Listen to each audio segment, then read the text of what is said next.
in this video we will mostly concentrate on numerical problems.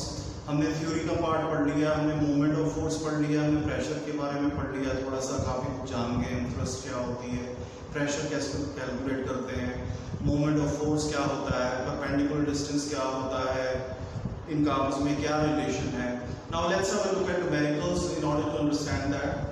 And we will do both numericals based on moment of force, जिसको हम moment भी कहते हैं, and we will solve few problems based on pressure. तो मैंने काफ़ी carefully choose करके कुछ numericals निकाले हैं. Please pay attention to them, note down in your notebooks I mean, and let's have a look at it. We will start with the moment of force numericals. तो पहला numerical अपना है, Ram opens a 1 meter wide window by a minimum force of 2 Newton. तो राम ने एक window खोलने की कोशिश कर रहा है. उसने देखा कि उसको अगर विंडो ओपन करनी है तो उसको मिनिमम 2 न्यूटन फोर्स लगानी ही पड़ती है. 2 न्यूटन कम फोर्स लगाएंगे तो वो विंडो ओपन नहीं हो रही, चाहे वो कहीं से भी ओपन करने की कोशिश करे विंडो. तो window would be like something like this. ठीक है, तो ये विंडो अगर हमारी है तो I hope it's visible to all of you. तो ये विंडो, ये पिवट है, ये एंड जो है वो वॉल से, इसको हम पिवट कहते हैं. ठीक है,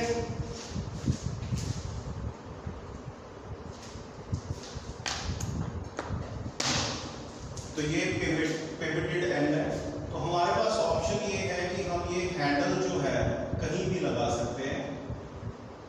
ठीक है, आप मिडल में लगा लो या बिल्कुल पिवट के पास लगा लो. ठीक है, तो वो कहीं से भी खोलने की कोशिश कर रहा है तो उसको 2 न्यूटन फोर्स लगती है उसकी.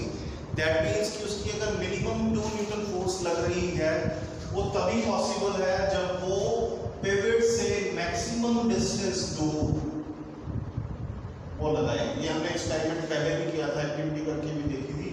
सो दैट मीन्स कि वी नो दैट जो मोमेंट ऑफ फोर्स है जिसको हम m से लिखते हैं, which is equal to F into D. ठीक है, तो अगर F मिनिमम है तो D मैक्सिमम होना चाहिए. दैट मीन्स कि अगर F 2 न्यूटन लग रही है तो D, क्योंकि ये 1 मीटर वाइड विंडो है तो D जो है मैक्सिमम होना चाहिए. मैक्सिमम कितना हो सकता है? That is also 1 metre. तो हमें यहाँ पे पता चल गया कि वो हैंडल कहाँ पे लगा हुआ है. ठीक है, तो आपका मोमेंट कितना आ गया? 2 newton metre is the answer. So this is what we get. ठीक है, तो इस न्यूमेरिकल में हमने ये सीखा है कि अगर हम मिनिमम फोर्स की बात करते हैं तो परपेंडिकुलर डिस्टेंस जो है वो मैक्सिमम हो जाता है. ठीक है, क्योंकि जो moment of force 2 newton metre हमने कैलकुलेट किया है, इसका मतलब ये है this is the minimum moment of force that is required to turn the window. ठीक है, क्योंकि मिनिमम फोर्स से तो फिर minimum moment of force required ही आएगा. ठीक है, next we have a numerical which says a boy of weight 20 newton is sitting at one end of the seesaw. The distance between the boy and the pivot. अब हमें पता है seesaw थोड़ी सी इस टाइप की रहती है.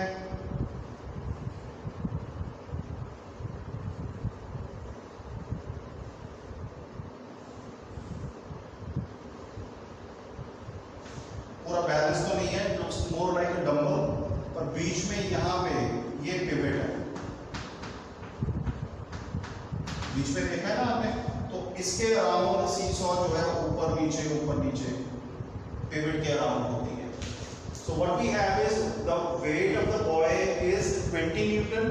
तो अपनी फोर्स F वो क्या होगी? 20 न्यूटन. ठीक है, similarly it says that the boy is on the one end of the seesaw. तो मान लीजिए बॉय जो है वो यहाँ पे है.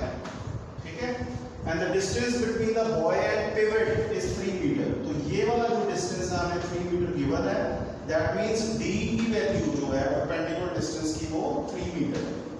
तो हमें मोमेंट ऑफ फोर्स निकालना है। मोमेंट और मोमेंट ऑफ फोर्स सेम चीज है, तो आपको इसको मोमेंट भी लिख सकते हैं, F into D which is 20 Newton into 3 meter gives us 60 Newton meter as the answer। तो कितना मोमेंट आ गया? 60 न्यूटन मीटर। ठीक है, तो जैसे हमने फर्स्ट न्यूमेरिकल में सीखा था minimum force maximum distance, second में हमने सीखा कि इसमें जो बॉय का वेट होता है वही फोर्स जो है वो लगती है। अब in third numerical there are two things which have been combined, so please pay attention. So it says that in order to loosen a nut a moment of 1500 Newton meter is required with the help of a 200 centimeter long wrench.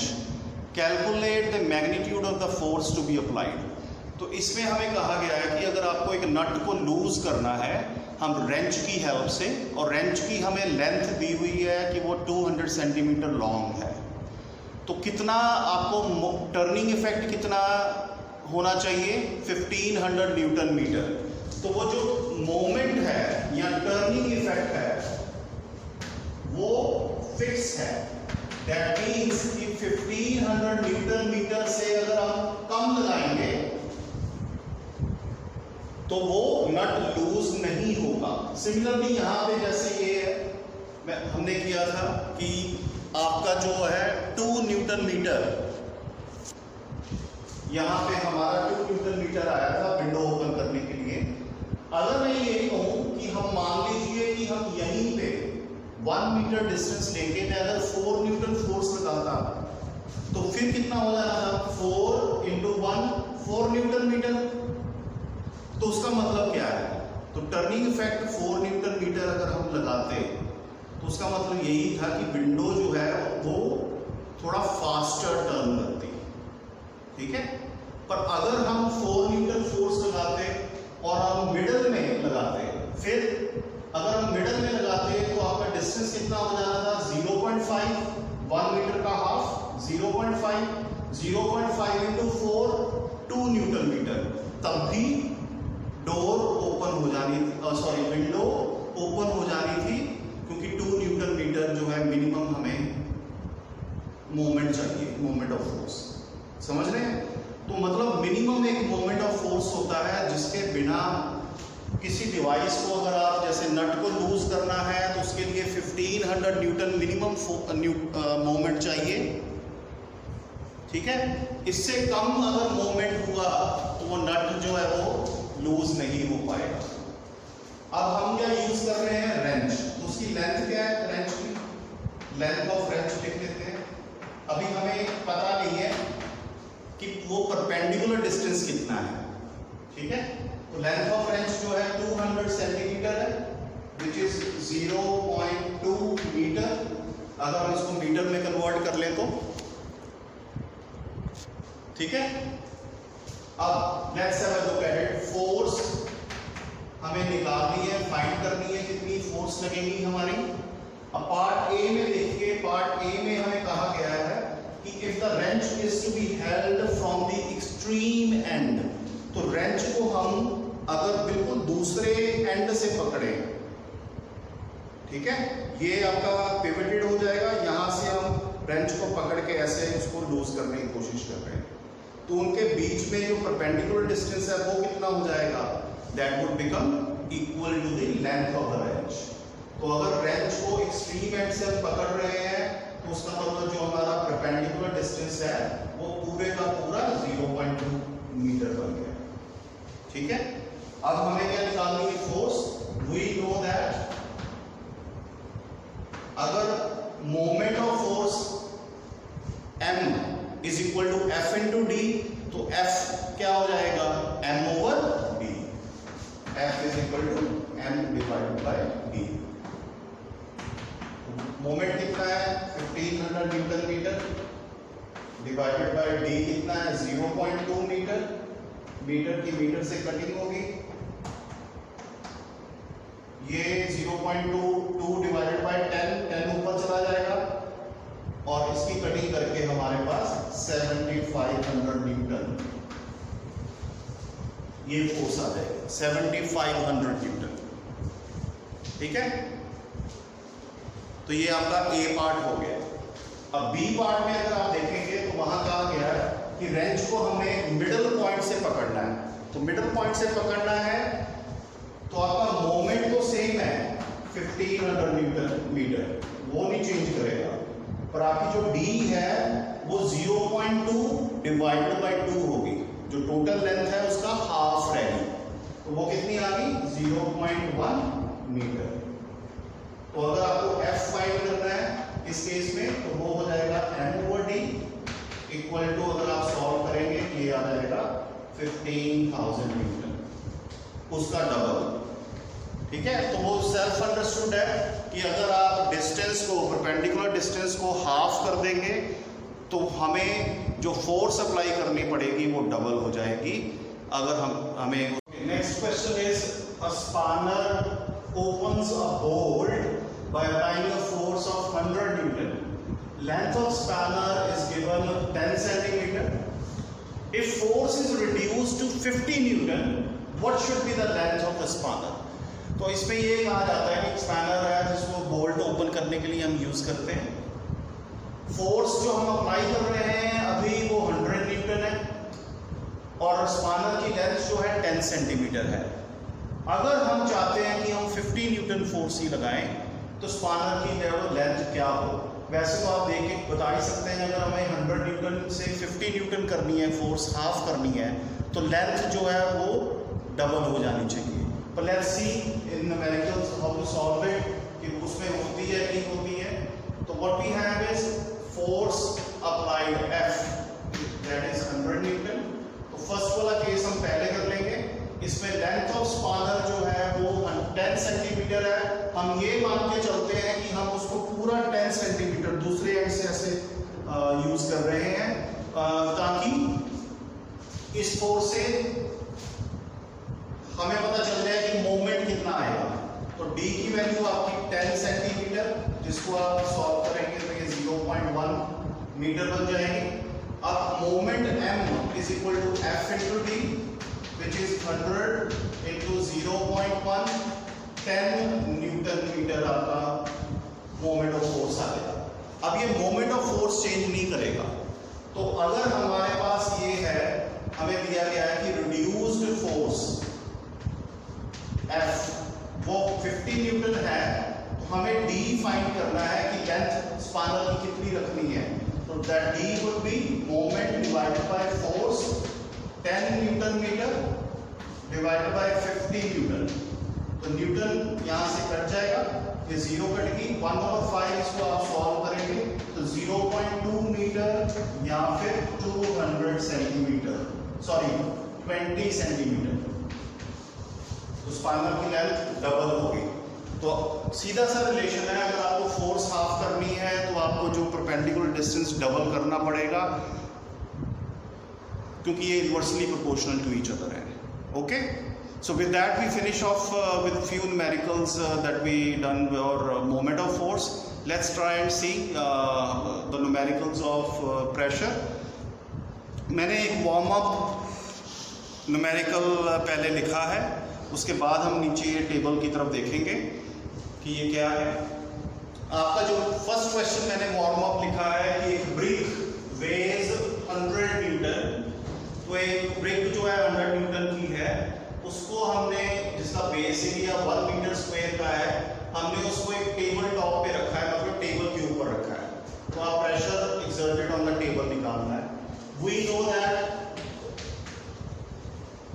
Pressure P is equal to thrust upon area. ठीक है, thrust क्या होगी? जितना उस brick का wait है। तो 100 Newton divided by area कितना है 1 मीटर स्क्वायर, तो आपके पास 100 न्यूटन पर मीटर स्क्वायर, या इसको 100 पास्कल कह सकते हैं। This is the pressure. ठीक है, तो आपको थोड़ा याद आ गया होगा प्रेशर का रिलेशन थ्रस्ट अपॉन एरिया कैसे कैलकुलेट करते हैं। ठीक है, next what we have is I have very interesting case for you. इसमें हम दो चीजों को कंपेयर करने वाले हैं, एक तरफ एलिफेंट है और दूसरी तरफ पॉइंटेड हील। आपने देखा होगा लड़कियां या लेडीज काफी पतली पतली हील वाले सैंडल डालती हैं, तो हम देखेंगे कि किस केस में कितना प्रेशर, या किस केस में प्रेशर ज्यादा है, किस केस में कम है और कितना कम या ज्यादा है। तो लेफ्ट साइड आपका pointed heel and the right hand side has been kept for the elephant. So what we will have is for pointed heel और इस साइड है for the foot of an elephant. सबसे पहले मैंने लिखा है यहाँ पे average weight of a woman हमने लिया है 60 kg, मास उसका 60 kg, जिसको अगर हम वेट में कन्वर्ट करेंगे तो अप्रोक्सीमेटली 60 into 10 600 न्यूटन। तो 600 न्यूटन आप ये सोच के ये मत सोचना कि बहुत हम फैट लेडी की बात कर रहे हैं। ये हम बात हो रही है जिसका जो मास है वो 60 kg है, ठीक है। और एलिफेंट का जो एवरेज वेट है वो तकरीबन 32,000 न्यूटन है। तो एक तरफ 600 न्यूटन की हमारे पास लेडी है, दूसरी तरफ 32,000 न्यूटन का हमारे पास एलिफेंट है। अब we know we humans have 2 legs, ठीक है। तो थ्रस्ट जो अपनी एक्सर्ट होगी वो वेट के बराबर होगी, which will be 600 न्यूटन। पर हमारी 2 legs हैं, हम सिर्फ एक लेग की वजह से प्रेशर देखना चाहते हैं कि ग्राउंड पे एक लेग की वजह से कितना प्रेशर आता है। तो thrust exerted by each leg क्या हो जाएगा, क्योंकि हमारी 2 legs हैं, 600 divided by 2 that would B 300 Newton. और दूसरी तरफ अगर आप देखें तो that would B thrust exerted by each leg elephant की, क्योंकि 4 होती हैं तो इसलिए हम 32,000 divided by 4 it would still give us 8,000 Newton. तो उस तरफ एक लेग का जो थ्रस्ट है वो 300 न्यूटन रह गई है और दूसरी तरफ एलिफेंट के केस में 8,000 न्यूटन है। अब area of pointed heel, this is where the picture gets little different. अगर आप एरिया देखें, जो पॉइंटेड हील का एरिया है वो 0.0001 मीटर स्क्वायर है और area of each leg of elephant वो 0.1 मीटर स्क्वायर है, ठीक है।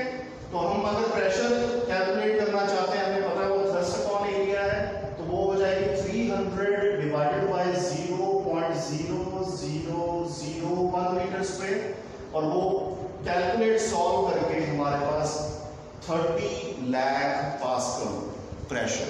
तो अगर हम पॉइंटेड हील पहनते हैं तो ग्राउंड पे जो प्रेशर एक्सर्ट होता है वो 30 लाख पर एनम होता है, सॉरी 30 लाख पास्कल्स, ठीक है। जिसकी वजह से पॉइंटेड हील ज़्यादातर पहनने से हमारी लेग्स में पेन होनी शुरू हो जाती है। नॉट मतलब ऐसे मैन तो पहनते नहीं है, पर लेडीज में ये it becomes painful. Whereas in case of elephant, pressure exerted by one leg of elephant on the ground, वो 8,000 divided by 0.1, that is 80,000 pascal. तो कहाँ पे 30 लाख पास्कल है और कहाँ पे 80,000 पास्कल, आपको डिसाइड कर लीजिए। Next is numerical number 7. The pressure between a tire of a car, a 4-wheeler, and the road is 150,000 Newton per meter square.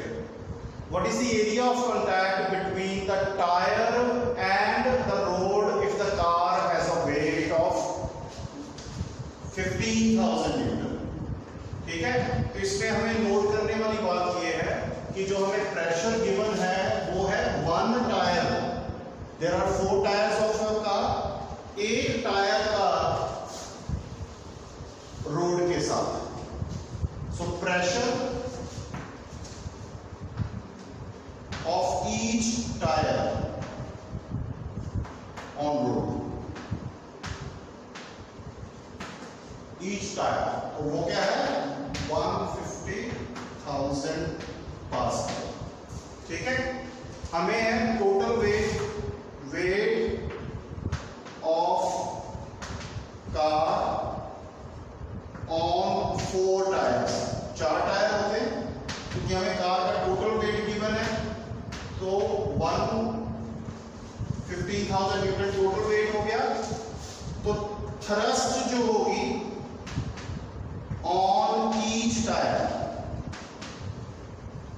एक टायर में कितना वेट पड़ेगा, दैट इज 15,000 डिवाइड बाय 4, तो ये आ जाएगा 3750 न्यूटन।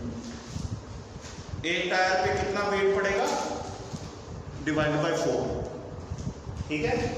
अब हमें पता है एरिया ऑफ कॉन्टैक्ट अगर आपको निकालना है, प्रेशर का फॉर्मूला होता है थ्रस्ट अपॉन एरिया। हमें एक टायर का एरिया ऑफ कॉन्टैक्ट निकालना है, चारों का नहीं निकालना, ठीक है। तो एक टायर का एरिया ऑफ कॉन्टैक्ट होगा, ईच टायर, इसका thrust 3750 divided by pressure. Pressure कितना है 150 then 000। इसकी आप कटिंग करेंगे, आप इसको सॉल्व अगर करें तो आपके पास 0.025 मीटर स्क्वायर एरिया। इसकी कटिंग जैसे पहले 5 से हो जाएगी, 5 यहाँ पे 3000 आ गया, ठीक है। 55 को अगर आप 3 से आगे डिवाइड करें, 0 डेसिमल प्लेसेस वैसे लग जाएंगी, you can solve it yourself, ठीक है। नेक्स्ट अपना क्वेश्चन है which I was discussing in the last lesson as well, कि जिसमें हमें एक बुक को रखने की 3 ऑप्शंस है अपने पास। यहाँ पे बुक का मास गिवन है 3.3 kg, उसके डायमेंशंस गिवन है 20 centimetre into 11 centimetre into 7 centimetre. Book को टेबल के ऊपर रखा गया है, ठीक है। बुक को टेबल के ऊपर रखा गया है और हमें बताना ये है कि उस पर कितना प्रेशर एक्सर्ट हो रहा है टेबल के ऊपर। और बुक को टेबल के ऊपर कैसे रखा गया है कि उसकी जो 20 सेंटीमीटर इंटू 11 सेंटीमीटर वाली डायमेंशंस वो टेबल के साथ कॉन्टैक्ट में है। तो हमारे लिए यूजफुल इंफॉर्मेशन ये है कि जो वेट ऑफ बुक हमें निकालना है, क्योंकि हमें मास गिवन है 3.3 kg, तो 3.3 को 10 से मल्टीप्लाई कर दीजिए अगर आपको नहीं गिवन, तो वो आपका वेट आ गया बुक का। और हमारा जो एरिया ऑफ कॉन्ट्रैक्ट है that would be according to these 2 dimension which are in contact with the table. समझ आ रही है ना? तो उसको हमें इग्नोर कर देना इसको, क्योंकि ये कॉन्टैक्ट में नहीं है। तो ये 20 सेंटीमीटर 20/100 इंटू 11/100, तो इसको मैंने मीटर स्क्वायर में कन्वर्ट कर दिया, ठीक है। दोनों सेंटीमीटर को डिवाइड बाय 100 कर दिया। तो आपका जो प्रेशर है वो है wait of the book thrust upon area. Thrust क्या होगी, जितना उसका वेट है 33 डिवाइडेड बाय 20 into 11, और ये 100 जो नीचे थे वो इधर मल्टीप्लाई हो जाएंगे। ये 0 कट गई, ये 2 5 11 3s, और ये आपके पास pressure 1500 pascals is your answer, ठीक है। So these are the few numericals which cover your moment of force and pressure part. Revise them, understand them, write in comment section in case you have any doubt, and keep watching, keep learning, because that's the only key to success. Goodbye.